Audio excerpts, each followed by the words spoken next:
Assalamualaikum warahmatullahi wabarakatuh. Saudaraku yang dirahmati Allah, Allah Subhanahu wa Ta'ala menciptakan manusia dan alam semesta karena ada tujuan dan hikmah yang mulia.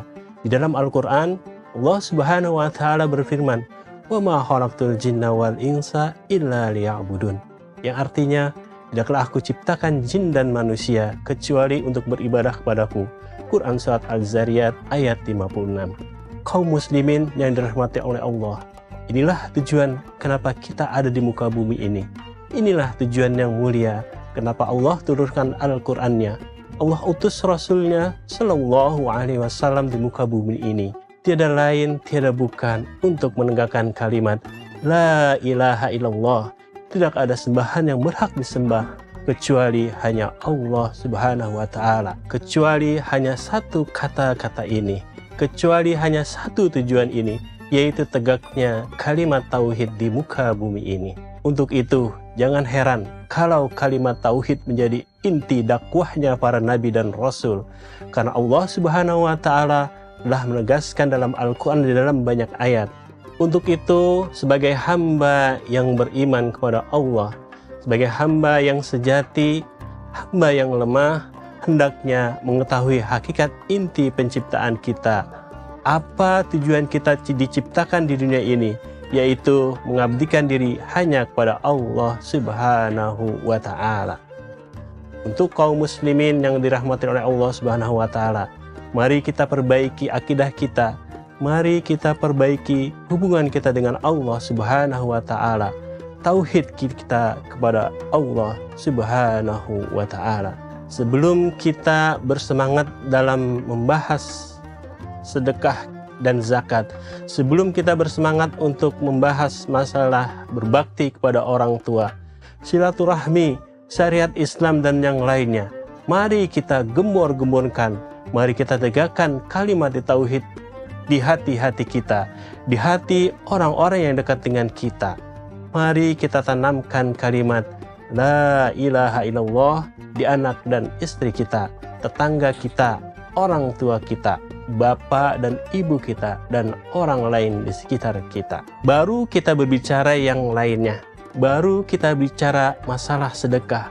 Baru kita bicara masalah syariat Islam. Tegakkan kalimat tauhid di dalam hati-hati kita. La ilaha illallah, la ma'bud bihaqqillah. Tidak ada sembahan yang berhak disembah kecuali hanya Allah Subhanahu wa Ta'ala. Kita tegakkan dalam hati kita, niscaya Allah Subhanahu wa Ta'ala akan menegakkan agama ini, menegakkan syariatnya yang mulia di negeri yang kita cintai ini. Ikhwata fillah rahimakumullah. Kita mengharapkan kemuliaan di sisi Allah. Kita mengharapkan kebahagiaan. Kita mengharapkan kehidupan gemah ripah roh jinawi, toto tentrem, kerto raharjo. Kekuatan ekonomi ditakuti oleh musuh-musuh kita. Itu yang diharapkan dengan syariat tegakkan kalimat tauhid dalam hati-hati kita. Dalam surat An-Nur ayat 55, Allah Subhanahu wa Ta'ala berfirman yang artinya, dan Allah telah berjanji kepada orang-orang yang beriman di antara kamu dan mengerjakan amal soleh, bahwa Dia sungguh-sungguh akan menjadikan mereka berkuasa di muka bumi, sebagaimana Dia telah menjadikan orang-orang sebelum mereka berkuasa, dan sungguh Dia akan meneguhkan bagi mereka agama yang telah diridhoi untuk mereka, dan Dia benar-benar akan menukar atau keadaan mereka sesudah mereka dalam kekuatan menjadi aman sentosa. Quran Surat An-Nur ayat 55. Pemirsa, inilah sebenarnya kunci kebahagiaan, kunci kemuliaan, kunci kemenangan bagi kaum muslimin dimanapun dia berada, di negeri manapun dia berada, yaitu kalimat tauhid La ilaha illallah. Semoga Allah Subhanahu wa Ta'ala menjadikan kita semua termasuk orang-orang yang senantiasa memegang erat tali tauhid ini, dan kita mentauhidkan Allah Subhanahu wa Ta'ala sampai ajal menjemput kita. Wallahu a'lam bissawab. Semoga kita semua senantiasa diberikan hidayah oleh Allah Subhanahu wa Ta'ala agar kembali ke jalan yang benar. Wassalamualaikum warahmatullahi wabarakatuh.